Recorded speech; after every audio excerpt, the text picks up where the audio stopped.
YouTube, Electric Adventures here.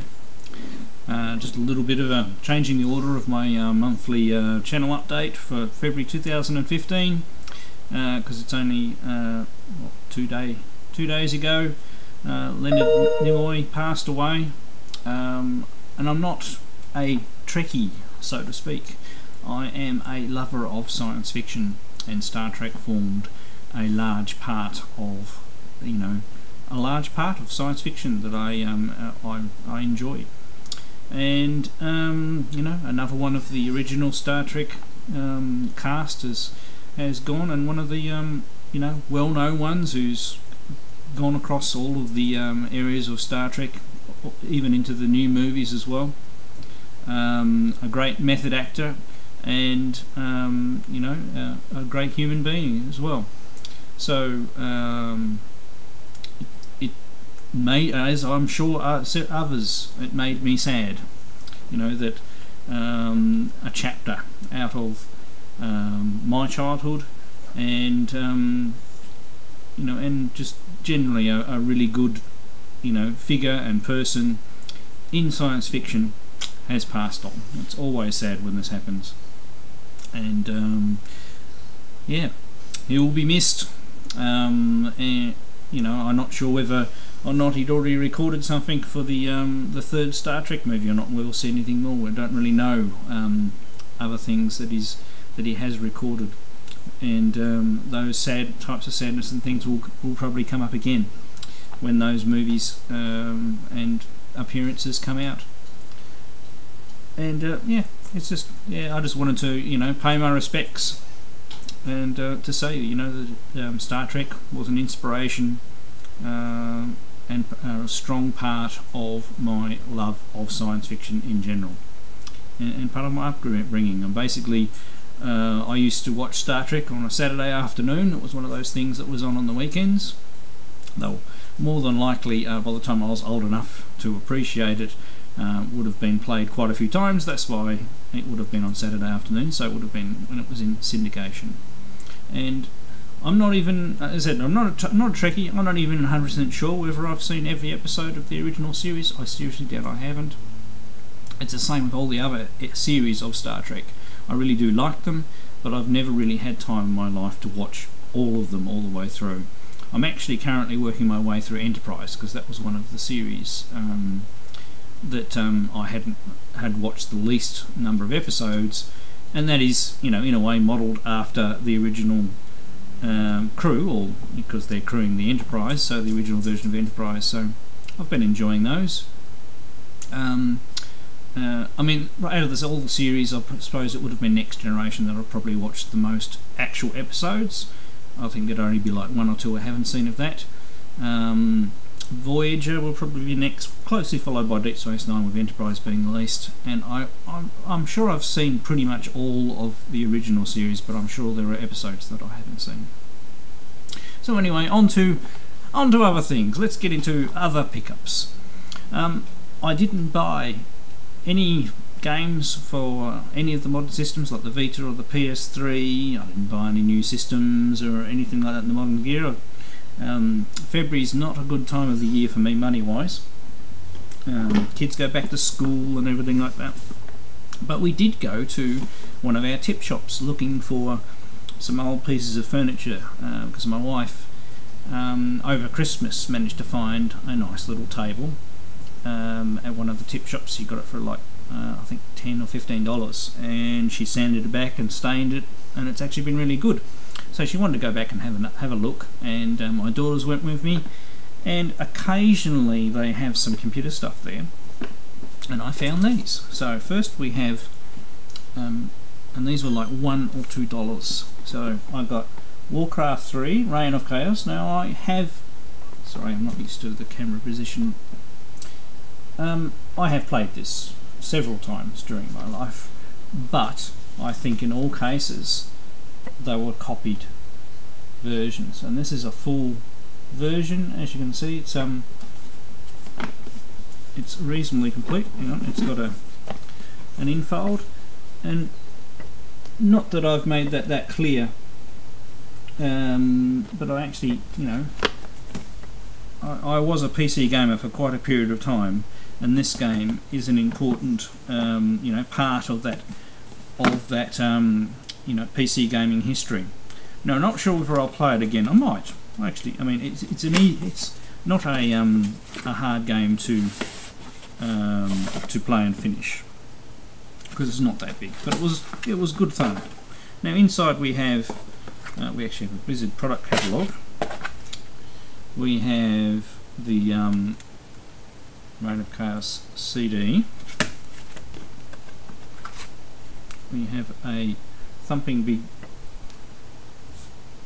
manual and book. This is like a deluxe edition or something like that. Flyer.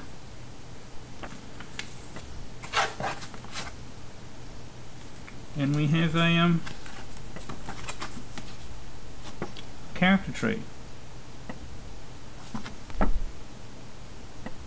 So it's just, I mean, you don't, these big box PC games can get forgotten about in the history of gaming. So it's really nice to find one, and it's in pretty good condition. There's just that a little bit of sticker down there, and I should better get some of those off. But that's just a really nice addition to the collection. And also there, and I know nothing about this game, and it is obviously a budget version, but it's still a big box. Indiana Jones and the Last Crusade. And show you the specs. This is a bit older. So VGA, 640k of RAM, and it'll support the ad-lib. So it's a point-and-click adventure. I haven't played one of those for ages. Now obviously that one was CD, so this one's a bit older. And inside,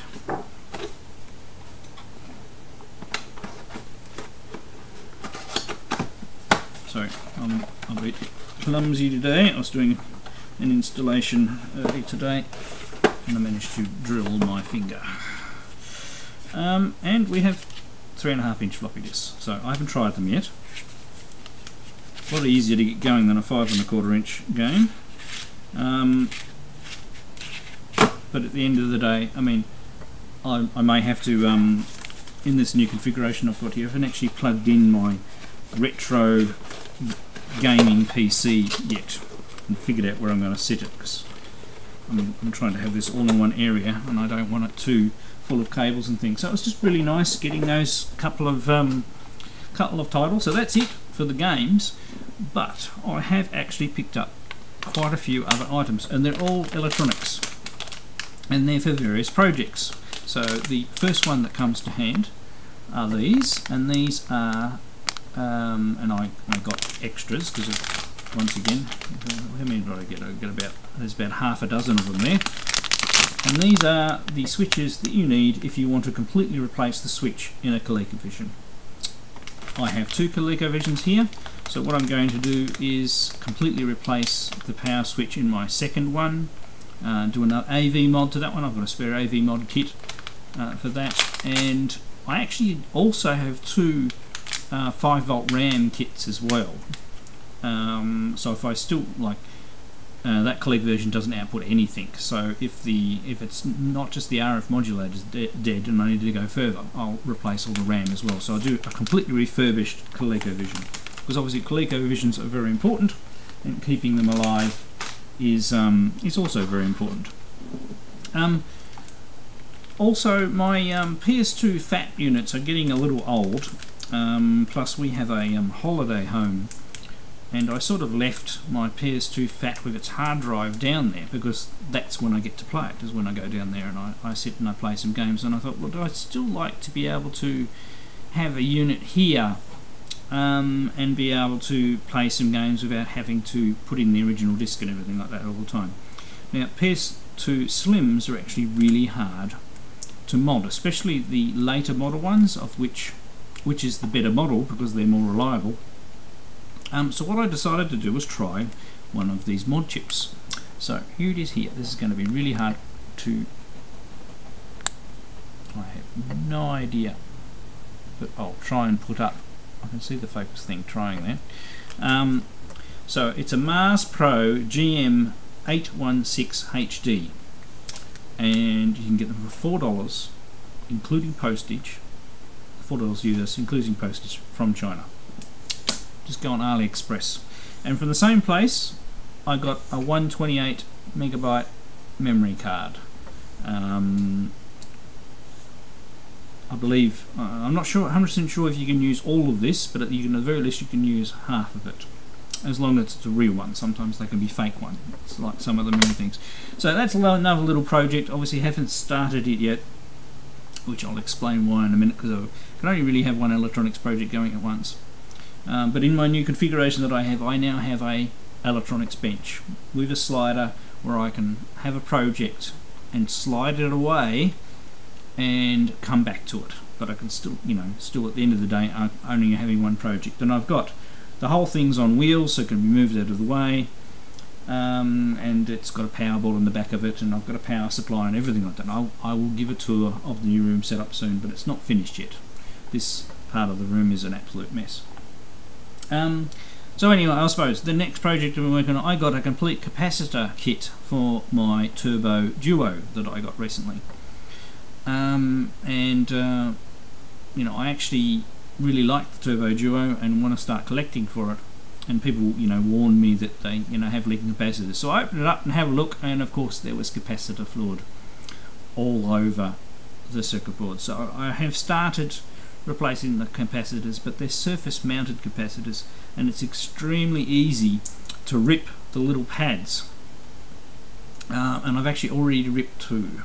I have repaired them, but it's taken me a lot of time, and I've realised why. It's the tip of my soldering iron's not that fantastic, because I haven't done any soldering for such a long time, and I have started using it recently, but I've noticed that it seems very intermittent with the tip. So I've ordered some more tips. So the project's on hold.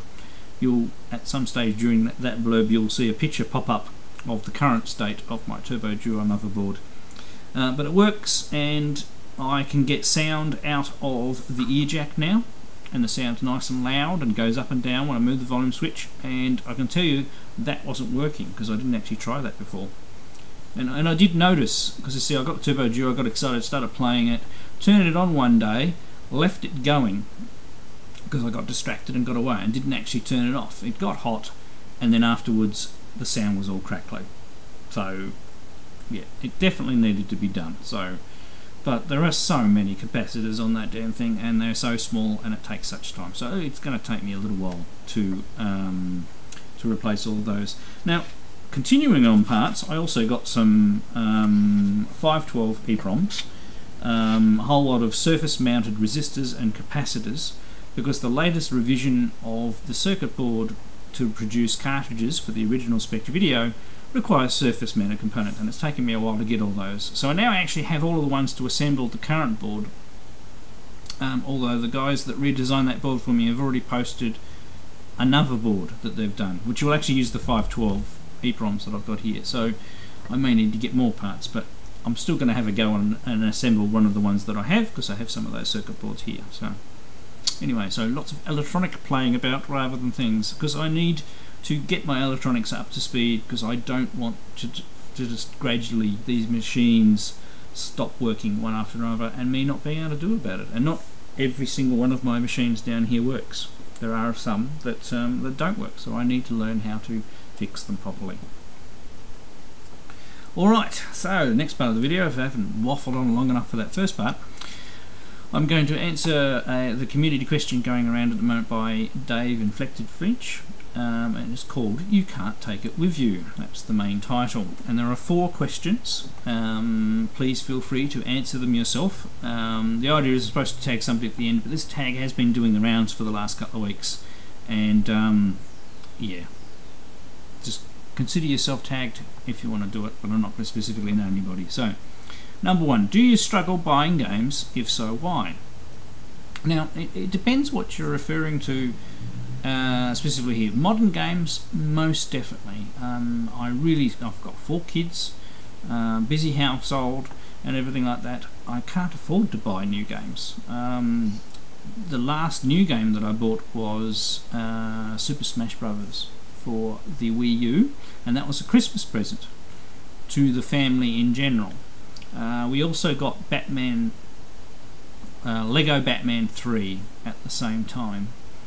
I suppose I have bought a couple of Vita games in the last couple of months, but they've always been on special, and none of them were full price. Even the Batman Lego 3 wasn't full price as well, and Lego games aren't as expensive as the other ones. But as far as retro games, because what I see, if I've got to spend $100 getting a retro game, a modern game, I could buy quite a few retro games from Japan. I get a whole box of them from Japan. Okay, sorry about the jump cut and dramatic change in light, but I ran out of time and had to go pick up some of my daughters. Anyway, as I was saying, I had to rewatch the end too, because that should have been a couple of hours. Yeah, I've reached the stage where I feel that I have gotten too many games, especially just before Christmas, and I want to play more of them before I get too carried away. So I suppose in a way I am having a little difficulty, buying new games. I've slowed right down just for a while, just so I can, catch up and smell the roses, if you know what I mean, and appreciate some of the stuff I've got. I do have more stuff coming though, so changing my mind every 5 minutes. So question number 2: have you regretted trading in a game? Well, this is a really, really easy one. I've actually only ever traded in one game, and that was only because I had a second copy of it, because I got the same game bought for my birthday that I'd only just bought myself, and that was the second Red Faction game. I can't remember its subtitle. And after I traded that in, I said I'd never do it again, because they only gave me $8 for it, $8 of trade, and I thought, what was the point of that?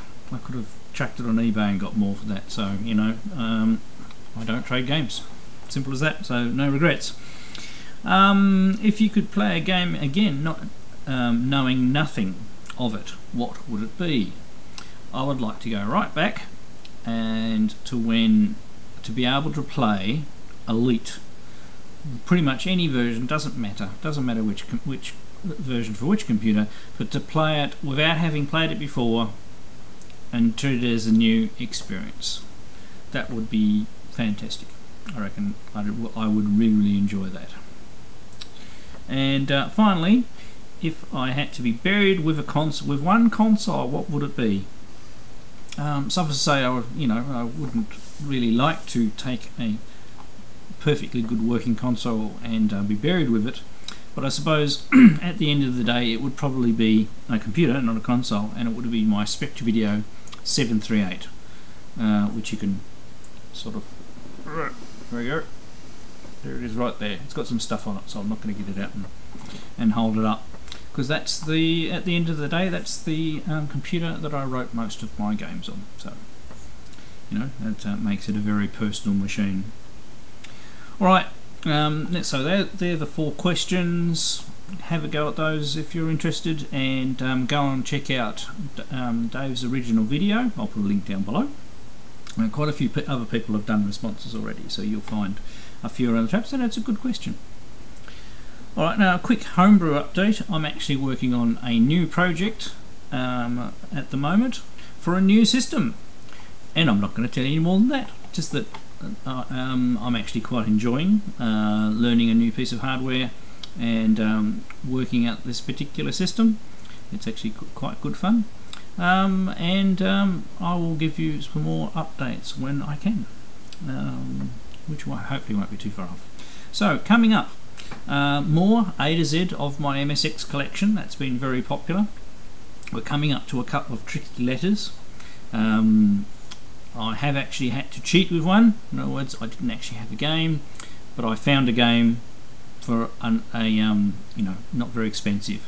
So when that arrives, that'll do that one, and so it'll be a pickup, and it'll be in my collection at the time when I do the video. So I'm going to cheat a little bit there.